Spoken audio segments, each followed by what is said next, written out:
Welcome to the Parental Compass presented by Family Education and Support Services. I'm your host, Bobby Williams.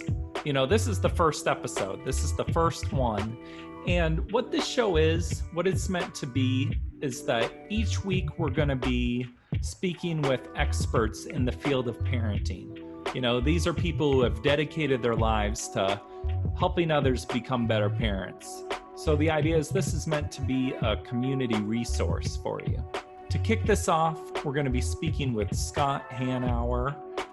Scott is someone who I have worked with for years. He's the former Chief Executive Officer of Community Youth Services. He's also a clinical consultant for the University of Washington and Family Education and Support Services. This guy, he really knows his stuff. So there's a lot of good takeaways you can get from this one. You're going to enjoy it. Welcome to the Parental Compass. Let's go.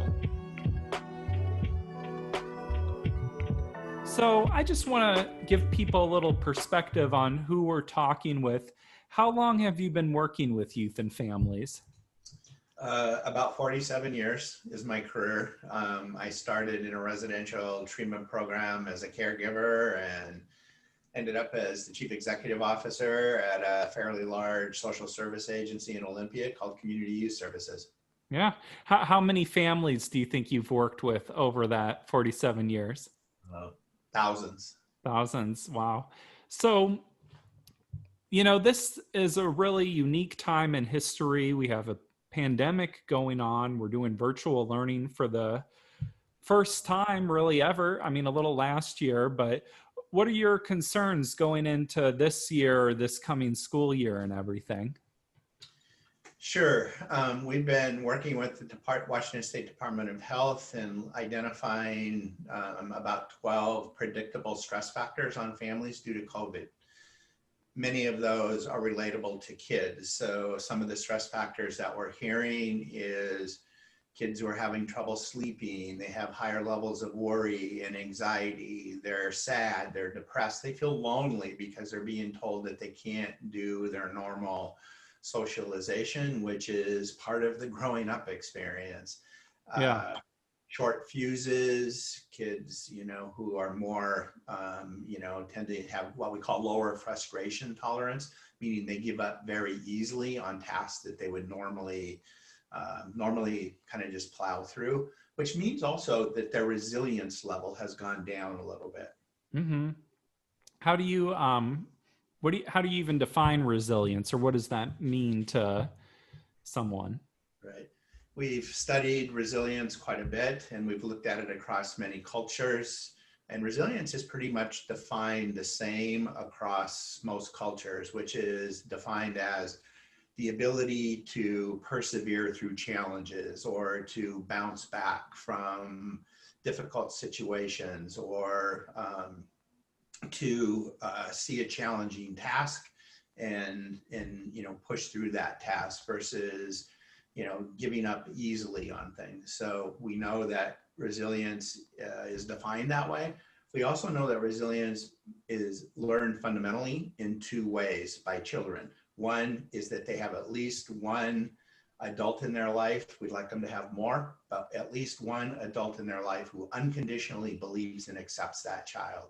The second one is when children watch resiliency, when they see it in their parents. So how parents model resiliency is one of the ways that children learn to be resilient.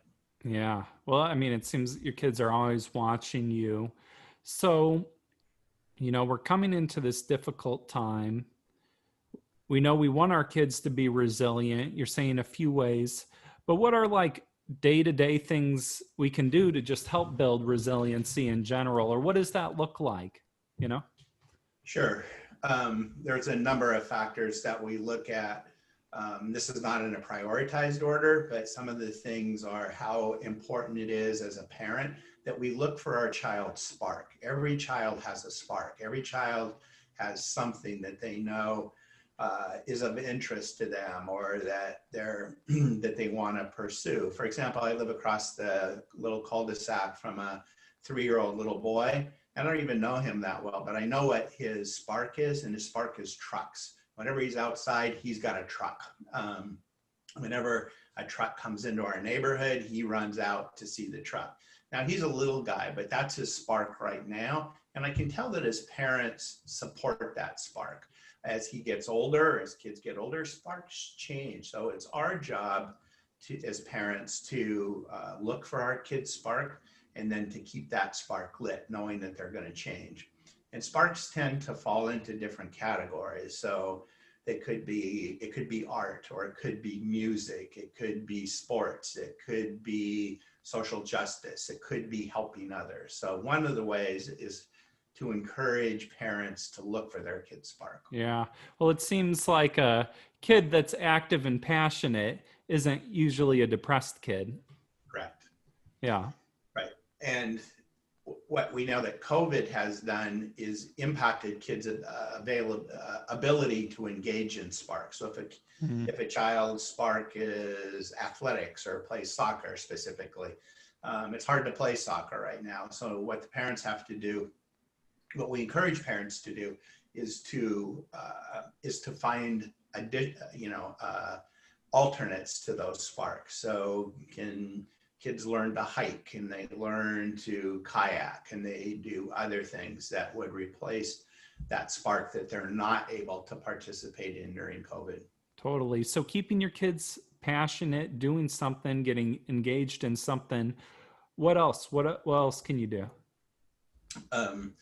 So a number of things. I think for parents is to recognize that it's important to role model resiliency. So in what we're hearing from parents during COVID is that parents put a lot of pressure on themselves, that the pressure is they have to be their child's teacher, and they have to be a parent, and they have to be, if they're working, they have to be an employer, and to give yourself breaks that you don't have to be perfect in any of those domains, that inherently children are very resilient and they're going to bounce back from that. One of the things we hear from families is an iteration of the message that I'm messing my kid up. I'm just not doing any of this stuff very well. Mm-hmm. And what we know is kids are going to bounce back from that. Yeah. That they will bounce back from this. Other encouraging things that we want to encourage parents to do is to keep their kids involved in pro-social activities. So that's similar to the spark. Also, encouraging kids to be involved with pro-social peers, and peers who actually have a positive influence on your child's life. We ask parents to ask their kids 2 questions on a regular basis. One is, tell me who your friends are. The second one is to say, of all those friends, which of those friends make your life better, and which of your friends make your life worse? And when you ask that question in a non-judgmental way, frequently enough, kids will be very, very honest. Yeah. Well, that's all really valid stuff. That makes sense to me. I think, that's a lot of pressure as a parent. I've heard you talk about mirror neurons, and that it seems like, you can lecture to a kid, you can say what you want to say to them, and maybe they'll pick up some of that, but really what's going on the most is that they look at your behavior and then they model that. Yes. And that sounds sort of what you're saying now. It is what we're saying, and also the impact that parents can have around understanding being an empathic listener. And basically what we've landed on is that there's 2 kinds of adult listeners to children. One is the category of problem-solving listeners, and those are parents or adults who tend to listen to kids talk until the child takes a breath, and then the adult starts to give advice or fix a problem or lecture or moralize. That's the category we really don't want parents in. The second category is what we call empathic listeners. And empathic listeners have certain capacities or competencies. One is that they really honestly understand that when their child comes and talks to them, it's not to get a problem solved. It's just to be heard. It's just to vent. It's just to have somebody pay attention to them. And so we want parents to be empathic listeners. And other competencies of empathic listening is show gratitude that your child came and talked to you. Thank them, because that's what we want, right? We want our kids to come and talk to us. Another competency of empathic listeners is listeners who prioritize listening to their kids over other things. For example, if I'm doing the dishes and you're my youngster and you come and talk to me or want to talk to me, and I say, just a minute, Bobby, I'm finishing the dishes. I'll be with you in just 5 minutes. When I'm done with the dishes, I'll come talk to you. In that message, what I'm prioritizing is the dishes. Yeah, that makes sense. And I can pretty much guarantee you that when I go find you in 5 minutes and say, now I'm ready to talk, that you're going to go, never mind, I got to figure it out. I don't need it anymore. So unless there's a crisis, be an empathic listener. That's the priority.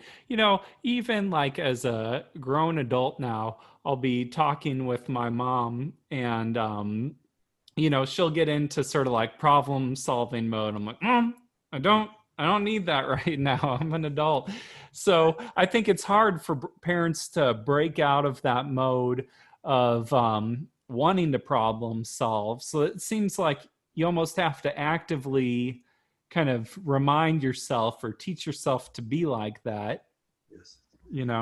And one of the things we want to change, I think, a little bit in parents' mindset is that if we ask the right questions as empathic listeners and we get kids to stay engaged with us in a conversation, that they'll come up with they'll come up with the answers on their own. Yeah.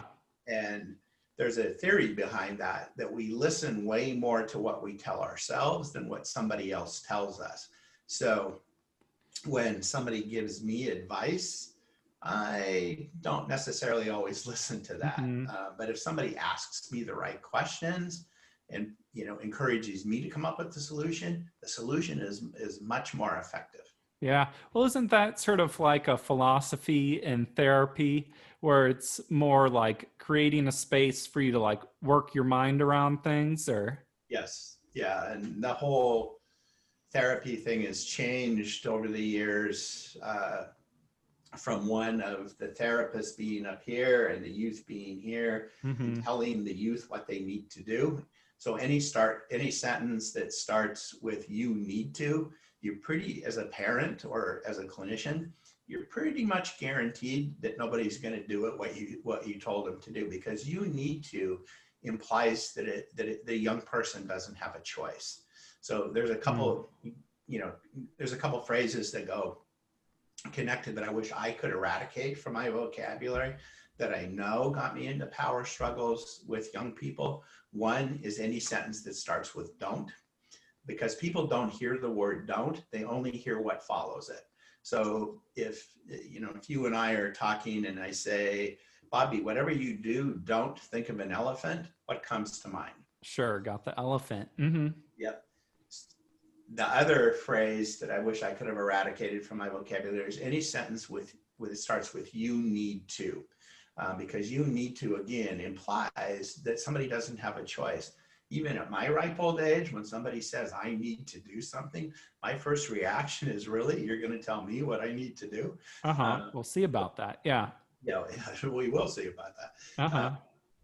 So the message in this is what we want to encourage parents to do is tell their kids what you want them to do, not what you don't want them to do. Sometimes kids are irritating or they really do something that's wrong, that's really working your nerves, and you're just snapping on them. How do you kind of recover from that later and be like, wow, I was kind of in the heat of the moment there. What's the follow-up for like an hour after you're just snapping on your child? So if you've already snapped on your child, it's actually a resiliency building capacity to apologize. When kids see their parents make a mistake and then apologize, that's building resiliency in their kids.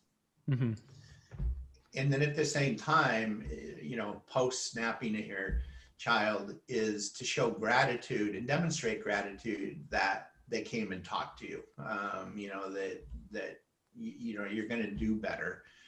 the next time. The other thing we encourage families and parents to do is that the three most important words kids need to hear is "I love you." Mm-hmm. And you can't say that enough times. In fact, the most important time to say those three words is when you feel the least like saying it. When you want to snap at your kids and you're frustrated, beyond belief, whatever you say, we should encourage parents to, the first thing that they should say is, "I love you, and you're in a lot of trouble." Mm-hmm. Well, yeah, I just kind of think about, we all have our parents. You're saying earlier that the mirror neurons, or how a lot of what your parents did gets embodied in you. And what if you didn't like the way that your parents were in a way? How much of it is just stuck in who you are, and that's like your DNA? And how much of it is something you can affect? Or, you know what I'm saying here? Yes. Bobby, about 20, 25 years ago, we used to believe that neurologically, when people's neural pathways were set into their brain, that we couldn't change them, that it was sort of inevitably hardwired that way. What we know now is that's absolutely not true, that we can change the molecular structure of our kids' brains. I'm a big believer in the trainings we do at the University of Washington and in the consulting work that we do at agencies, is to help parents understand what are the parenting skills that they can utilize that actually can enhance neurodevelopment in the prefrontal cortex part of their kid's brain. Yeah. So we teach a little neurology, like this is my brain, this is the prefrontal cortex. That's where we want neurodevelopment. That's the part of the brain that sits up here. That's where our executive functioning is. That's where our critical thinking is. Back here is called the amygdala part of the brain, where my thumb is. And that's the part of the brain where stress is stored, where fight, flight, or freeze is, where short fuses, all the things that we talked about earlier related to COVID is all becoming, in that amygdala part of the brain. But what we know now is that we can change the brain. We can rewire it. And how parents interact with kids is probably the single biggest thing that we can do to help our kids rewire their brains. So, modeling resiliency rewires brains. Pro-social activities rewire brains. What about the adults rewiring their own brains is what I'm wondering, we can all do that. Even people my age can rewire our brains. One of the colleagues that we've been able to work with at the University of Washington School of Medicine is a molecular neurologist named John Medina, and he's written several books on what any of us can do to rewire our brains. Even people my age, his most recent book is called Brain Rules for Aging Well, and he lists in there what people my age can do to enhance neurodevelopment in that prefrontal cortex part of the brain. Yeah. But one of the single biggest things that he landed on that any of us can do as parents for our kids and for ourselves is it's a specific thing that he's identified, and it's 150 minutes of aerobic exercise a week. If you don't do anything else, do aerobic exercise for 150 minutes a week. And when you think about 150 minutes, it's not very much. It's 30 minutes a day, 5 days a week. And you don't have to be an Olympic athlete. All you got to do is walk. All you got to do is shoot some hoops. All you got to do is ride a bike, go on a hike, those kinds of things. So the message in that is, if you want to rewire your kids' brains and you want to rewire your brains, move. If you don't move, move. Unfortunately, in his newest book regarding people my age, Brain Rules for Aging Well, he bumped it up to 180 minutes of aerobic exercise. He's got to do some more. I gotta work harder than you do. Well, I was talking to someone just earlier today about this exact thing of how much your body and mind are connected. And it's, it's like when you're suffering, you can physically feel it. Yes. And So that just makes total sense to me what you're saying about the connection of just moving around and how much that helps with stress. Yes. Connected to some of the work that you and I've done together, Bobby, is the second biggest thing or most important thing that John Medina has identified is music. Nice. That can rewire people's brains. And Listening to music, making music. all of those things. Mm. So we encourage parents who, for example, I talked about sparks earlier. If you can't find a spark with your kid, ask them about the music they listen to and get them to describe the music. Even if you don't necessarily appreciate the music or you don't even maybe approve of the music, Uh-huh. what's important is that they're listening to it and to get them to talk about the music. Yeah. Well, another thing I was just thinking as we were talking was just kids can be wearing over time, or if you're constantly getting into power struggles with your kids and it feels like they're not listening to you and you're not making progress, what do you do? Or what's the answer for just consistent power struggles? Because I think that's something a lot of people have to deal with. Yeah, it's a really good question, particularly during COVID, because what happens when people feel like they've lost some control over their lives, like in COVID, families and young people have lost control over their lives. Their routines are not the same. Their predictability is not the same. Their ability to be with their friends is not the same. So one of the things that we've landed on two things that people can do to deter their kids getting into power struggles with them. The first one, and probably the most important one, is to ask your kids future-oriented questions all the time. And so future-oriented questions are, what do you want to be when you grow up? What are you going to do before you go to dinner? What are you going to do this weekend? Two things happen when we ask future-oriented questions. When parents ask their kids future-oriented questions, is that number one, it compels them to think about their future in a positive way, which gives them control over their lives. Many of the young people I've worked with over the years have experienced complex trauma at a pretty intense rate. And we worry about those kids because when we ask them future-oriented questions like, you see yourself finishing school? Their answer is, I hate school. What do you want to be when you grow up? I never thought about it. What are you going to do this weekend? Be bored. Those are kids we worry about because they don't have that ability to project themselves and positively project themselves into the future. So those are kids that are more likely going to get into power struggles. The second thing that we encourage families to do is to give as many choices a day to your kid as you possibly can. And they have to be choices that the parent can live with. And what happens when we give our kids choices is that number one, it deters them from getting into power struggles with us. The second thing that it does is it compels them to use the prefrontal cortex part of the brain. We've asked foster parents and some of the agencies that I'm consulting at to give their kids 150 choices a day. It sounds like a lot of work. it is a lot of work, but those parents that have been experienced and trained at it, they can give many of those positive choices before the kid goes to school. And it looks like this. You can wear the brown socks or the blue socks. You can wear one brown one and one blue one. You can wear socks or not wear socks. You can get up at 8 or 8:03.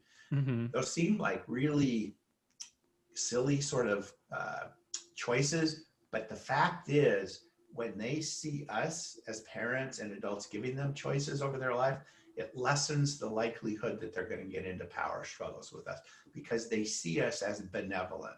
The second thing that we've landed on, or the third thing that we've landed on to decrease power struggles and deter kids from getting into power struggles is to reduce rigid rules in families that should be, we believe rigid rules should be limited to health and safety. If you ride a bike, you got to wear a helmet. That's a rigid rule. If you ride in the car, you've got to wear a seatbelt. That's a rigid rule. But anything else, like things like bedtimes or what kind of clothes they wear, what kind of the quantity of food that they eat, we should really look at those things as ways of not getting into power struggles or having rigid rules. As a young parent, I used to get into classic power struggles with my son about wearing a coat because the weather, So I'd say it's the weather's, not good. You need to wear a coat. I don't want to wear a coat. I'm insisting that you wear a coat, but I really don't want one. And I'd keep insisting that he did it. So even when he left the house with the coat, as soon as he turned the corner, what do you think happened to the coat? It went away. So I didn't win the power struggle. So those three things, talk about the future with your kids, ask them future-oriented questions, give them as many choices and as much autonomy a day as you possibly can. And then the third one is to minimize rigid rules. Well, what about when you're in the middle of a power struggle? The power struggle is already happening. What do you do then? How do you turn it to not a power struggle or get what you want out of it? Yeah, I mentioned Dr. Medina at the University of Washington, and we actually named a strategy in that situation. Okay. After him, it's called the Medina 3-step. So when you're in the power struggle, first thing to recognize, step one is to get out of the power struggle. Stop arguing about the coat. Stop arguing about the quantity of food. Stop arguing about the bedtime. Second thing is when you know that your child is engaging you in a power struggle, is to present to them that, oh, you're really mad about something, or you're really frustrated about something. So you're shifting from the content of the power struggle, like wearing a coat or how much food do they eat, to, oh, you must have some feeling going on. What John Medina's work says, just by doing that, you're changing the molecular structure of their brain. You're getting them out of the power struggle. The third step is to speculate why they're upset. You're upset because you don't like what we're having for dinner. You're upset because you struggled in school today, or you got bullied in school today. What's important is when you do the Medina 3-step, number one, get away from the content. Number two, speculate that they're mad, frustrated, angry. And the third one is about why, is you don't even have to be right. You can be totally off base, but just that you moved away from the topic of the power struggle actually changes the molecular structure of kids' brains. And John Medina's team can actually measure that. Wow. Yeah. It's well, I think that's a lot of takeaways for, what can you do in these situations? Parents are having a tough time in general. I mean, we all are. I feel like this time is just a collective step down for everyone. Everyone who is kind of struggling a little is really struggling now. What would you say? Just what's your closing words to parents who are just kind of feeling like I am really not at my best right now? Yes. Well, one of the things is to give yourself grace that this is an unprecedented time, and it's a moment in time, and that it will get better sometime down the road. So by giving grace, we're taking some pressure off of ourselves to be perfect. I would also recommend that parents reach out to social groups to make sure that the parents' needs are being met. To be a parent, there has to be some competencies in place. And two of those competencies are, one is that we have to have our own adult support system. And in isolation, we tend to lose that support system. But you can still do it. You can do it over Zoom. You can do it, by social distancing, and how important it is to make sure that we're maintaining that support system in our life. The third thing is to make sure that parents have a clear sense of their own adult identity, which means practically that they have time to engage in their own interests, their own activities, their own friends, their own hobbies, the kinds of things that, feed people's soul to get, to re-energize them. So it could be exercising or reading or gardening or cooking, any of those kinds of things. Wow. Well, how can people get in touch with you or learn more about your work? Sure. The best way is through the nonprofit social service agency in Olympia called Family Education and Support Services. My email address is scotth@familyeff.org. That's the best way to reach me. And I'm happy to answer individual questions. Well, Scott, thank you for coming on and for being the first guest on this show. I'm excited about all the things we're going to do here. I am too, and it's been great working with you over the years. And when I heard Dr. Medina talk about 150 minutes aerobic exercise a week as a way to rewire your brain, and then the second one was music, the first person that came to mind was you. I'm all about it. So you are all about it. Yeah. Well, thank you, Scott. Thanks, Bobby. So there you have it, Scott Hanauer. It kind of sounds like, he knows what he's talking about a little bit, just maybe. So I want to thank you for joining us on this opening episode of the Parental Compass. This is just the start. We're going to be coming back at you every week with a new guest and more information. I want to encourage you to please like, share, subscribe, all the things that help us to get the word out about this show. Leave a comment. Wherever you're seeing this, leave a comment. It's going to help us. So next week, we're going to be speaking with Jody Smetak, who is just another amazing therapist, parenting coach, someone who's going to give you a lot of information. So again, thank you for joining us, and we'll see you next week. Peace.